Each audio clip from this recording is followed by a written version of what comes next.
வணக்கம். 2026 சட்டமன்ற தேர்தல் திருவிழா படு பயங்கரமாட்டு வேகமா விறுவிறுப்பா போயிட்டு இருக்குது. ஆனா தமிழக வெற்றி கழகம் சொங்கி மாதிரி படுத்துக்குச்சு. இன்னைக்கு சொல்லியிருந்தாங்க 27ஆம் தேதி பாருங்க. நாங்க 234 தொகுதியில வேட்பாளரை நிப்பாட்டி அப்படியே அறுத்து தள்ள போறோம் பாருங்க அப்படின்னு சொல்லியிருந்தாங்க. இந்த எழுத்து மூடிட்டாங்க. 27ஆம் தேதி 30ஆம் தேதிக்கு மாறிடுச்சு. என்ன சொல்றாங்க அப்படின்னா, இன்னைக்கு வேட்பாளர்கள் அறிமுக கூட்டம் நடத்துவதாக இருந்தாங்க இல்லையா, யார் யாரெல்லாம் நிக்கிற மாதிரி. அங்க தேர்தல் அதிகாரிகள் அனுமதி கொடுக்கலையாம்.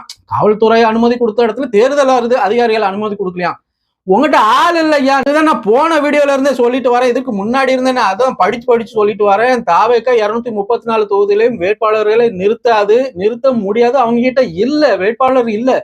சட்டியில இருந்தா தானே ஆப்பையில வரும். சட்டியில இல்லை, வேற எங்க இருந்து ஆப்பையில வரும்?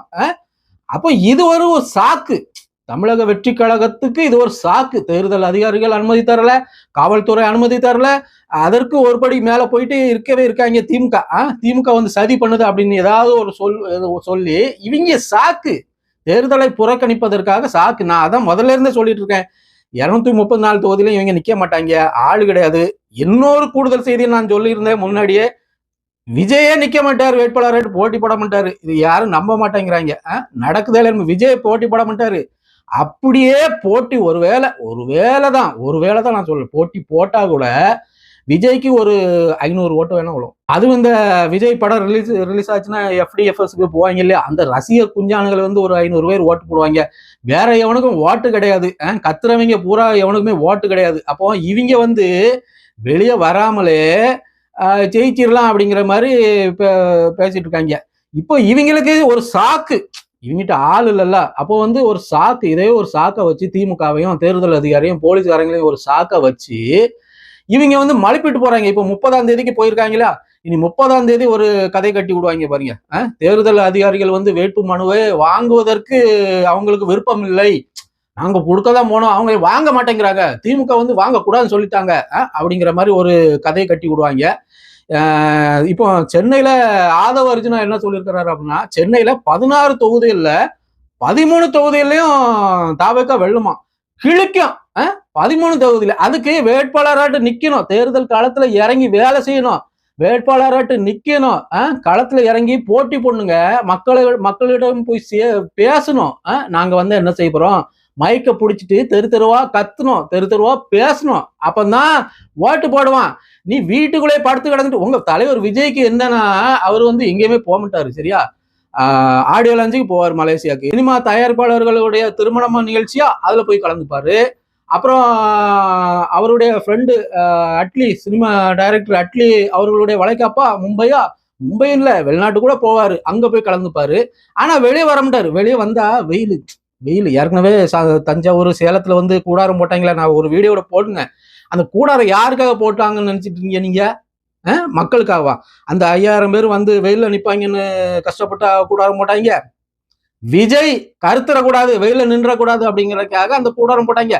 விஜய்க்கு மட்டும் அந்த கூடாரத்தை போட்டு மறைச்சாக்கி விமர்சனம் வந்துடும், கேள்வி கேட்பாங்க, கிண்டல் பண்ணுவாங்க, செருப்பளத்தி அடிப்பாங்க அப்படின்ட்டு, சரி போனா போகுது அப்படின்ட்டு மொத்தமா போட்டு விட்டாங்க. அது விஜய்க்காக போடப்பட்ட கூடாரம் தான். அதற்கு முன்னாடி போட்ட மீட்டிங் எல்லாம் வெயிலின் கொடுமை கம்மியா இருந்திருக்கும். ஏன்னா ஜனவரி பிப்ரவரி மாசங்கள்ல வெயில் கொடுமை அதிகமா இருக்காது. அப்ப இப்ப மார்ச் மாசம் வெயில் அதிகமாயிரும், அப்படிதானா? அப்ப இதுக்குதான் இவங்க கூடாரம் போட்டாங்களே தவிர மக்களுக்காக போடல. அப்போ இப்பவும் தேர்தல் பிரச்சாரத்துல விஜய் காலையில இருந்து சாயந்தரம் வரைக்கும் வேன்ல அலைஞ்சிட்டே இருந்தாருன்னா கருத்து போவாரு. அடுத்தால சினிமால நடிக்க முடியாது. 6 மணிக்கு மேலேயும் பேச மாட்டாரு. ஏன்னா 6 மணி மேல ஆட்டோ ஓடாது சரியா. ஏன் ஆட்டோ ஓடாது? வடிவேலு ஒரு படத்துல 6 மணிக்கு மேல ஆட்டோ ஓடாதுன்னு எங்க போவாரு, அதுதான் நடக்கும் சரியா. அது நம்ம சொல்லக்கூடாது. அப்போ 6 மணிக்கு மேல ஆட்டோ ஓடாது, பகல்ல தான் கத்துன்னு கத்துவாப்ல. தமிழக வெற்றி கழக தலைவர் பிரச்சாரத்துக்கு வருவாரு வைப்பாருன்ட்டு சிங்சாங் போட்டு அலைஞ்சாங்க. இப்போ எங்கேயுமே வர மாட்டாரு. அவர் வரவே மாட்டாரு, வேட்பாளராகவும் நிக்க மாட்டாரு. அப்படியே மீறி நின்னா கூட படு கேவலமா தோத்து போவாரு தமிழக வெற்றி கழக தலைவர் விஜய். இதுதான் நடக்கும். தமிழ்நாட்டு மக்களை நீங்க அவ்வளவு சீப்பா நினைச்சிட்டீங்க. எப்படி இருந்தாலும் நமக்கு ஓட்டு போட்டுருவாங்க அவங்க அப்படின்னு நினைச்சிட்டீங்க. இது என்ன சினிமாவா? 5 வருஷம் 4 வருஷம் முதலமைச்சராக தமிழ்நாட்டுல வலம் வந்த அந்த தலைவர்களே களத்துல இறங்கி வேலை செய்யறதுக்கு வந்துட்டு இருக்காங்க. இவரு நேத்து கட்சி ஆரம்பிச்சுக்கிட்டு வீட்டுக்குள்ளே இருந்துக்குவாராம், பனையூர்லயே இருந்து படுத்துக்குவாராம், வெளியே வர மாட்டாராம். ஆனா ஓட்டை போட்டணுமா எல்லாரும். போடுவாங்க, ஓட்டு போடுவாங்க. எங்க மொபைல்ல போடுவாங்க உங்களுக்கு ஓட்டை, போடுவாங்க.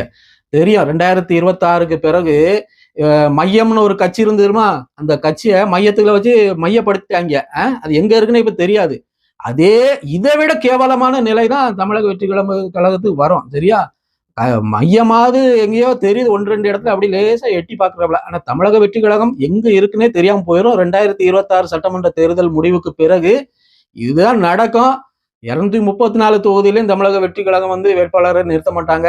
விஜயும் போட்டி போட மாட்டாரு. தமிழக வெற்றி கழகம் காணாமல் போகும். கூடிய சீக்கிரம், கூடிய விரைவில் நடக்கும்.